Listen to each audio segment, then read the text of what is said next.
Você já parou para pensar no preço que se paga por tentar amarrar alguém? Hoje eu vou te mostrar o que acontece quando você decide brincar com o livre arbítrio das pessoas.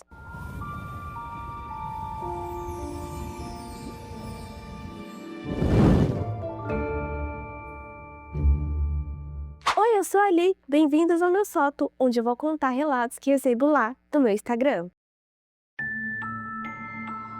Oi, Li, eu me chamo Fernanda e vou contar o relato de como eu vi de perto uma amiga perder a vida por conta de amarração. Eu tinha 16 anos e ela 18.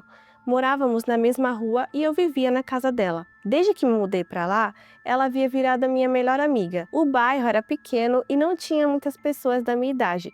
Por isso, ficamos muito próximas. As coisas começaram a mudar quando ela conheceu um rapaz. Eles começaram a namorar, era bem comum eu vê-lo quando ia na casa dela. Ele estava sempre sentado no sofá tocando violão. Era um rapaz tranquilo e quieto. Quando me via, acenava com a cabeça e eu dizia oi. O tempo foi passando e eles resolveram morar juntos. Isso era algo que ela insistia muito em morar com ele. Então, ela se mudou e nós não nos víamos mais. Até que um dia a mãe dela estava conversando com a minha mãe e elas começaram a falar de como o relacionamento dos dois estava de mal a pior. Bastante brigas e ela estava sempre chorando. Em uma certa tarde, ela foi visitar a mãe e eu fiquei muito feliz, pois iria vê-la e perguntar as novidades. Papo vai, papo vem. Ela disse que havia ido em uma mulher que fazia uns trabalhos de magia e que ela pagou uma certa quantia para uma amarração, pois não queria que seu namorado a deixasse, pois ela desconfiava que ele tinha um caso no trabalho. Eu me lembro perfeitamente de olhar para ela e perguntar se ela tinha algum problema, porque se eu estou sendo traída, o certo é se separar. Mas ela insistiu dizendo que fez a coisa certa e que ela o amava muito. Eu era só uma adolescente, mas sabia que aquilo não era algo legal de se fazer. Bom, aquela foi a última vez que eu a vi. Depois de alguns meses, bateram no nosso portão para dar a notícia.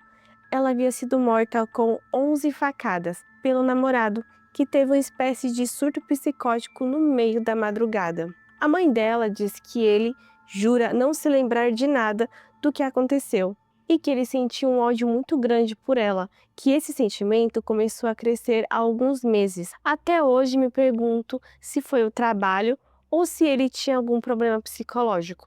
Esse foi o meu relato e eu espero que você conte no canal. Se você acha que o preço da amarração é só espiritual, o próximo relato ele mostra que as consequências podem ser bem físicas. A Aline, lá de Manaus, ela sentiu na pele como a obsessão causada por algo que ela fez pode virar caso de polícia. Olha só o que aconteceu. Oi, Li, eu sou a Aline e moro aqui em Manaus. Na época que isso aconteceu, eu era bem jovem. Eu fazia faculdade e foi lá que eu conheci o Eric. Ele era um rapaz muito simpático e sempre fazíamos os trabalhos juntos. A nossa amizade começou a evoluir para algo mais sério e começamos a ficar. A gente saía para o cinema, ia em vários lugares juntos e até viagem fizemos. O tempo foi passando e eu percebi que ele estava se afastando de mim. Não respondia as mensagens como antes, não saíamos mais e aquilo começou a me deixar muito triste. Eu sentia que estava acontecendo alguma coisa, mas não sabia o que era. Até que um dia, uma amiga nossa me mandou uma foto dele com uma garota. Quando eu vi a foto, fiquei com muita raiva. Eu havia sido apunhalada pelas costas e eu só sentia raiva, muita raiva mesmo. Olhando na internet, eu achei um vídeo de uma moça que ensinava a amarrar alguém. Aquilo me chamou a atenção e o feitiço era simples. Eu enfiei na cabeça que iria fazer porque queria me vingar. Comprei os ingredientes e fiz a tal amarração.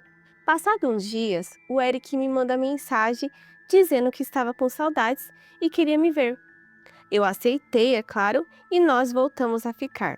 O feitiço deu certo e eu tinha ele na minha mão, até o dia que eu resolvi terminar com ele, pois não havia mais aquele sentimento por ele e quando a graça havia acabado, eu achei melhor terminar e cada um seguir seu rumo.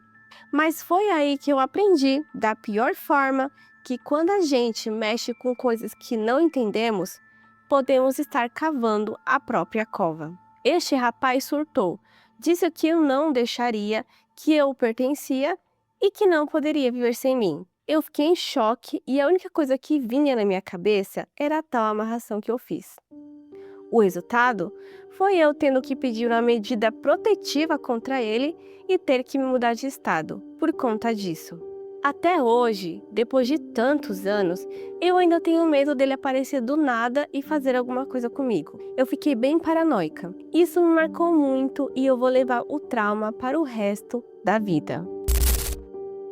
Pessoal, a Aline teve sorte de conseguir parar a tempo, mas o que me impressiona é como um simples clique ou uma curiosidade na internet pode abrir portas que a gente não sabe como fechar no mundo real. O outro lado, ele não é brincadeira, e a obsessão, bem, ela é o lado mais escuro de qualquer amarração.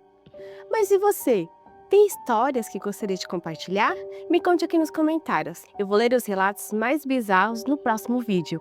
E o recado que eu deixo é: tenham muito cuidado com o que vocês desejam. Eu vou ficando por aqui e até o próximo vídeo.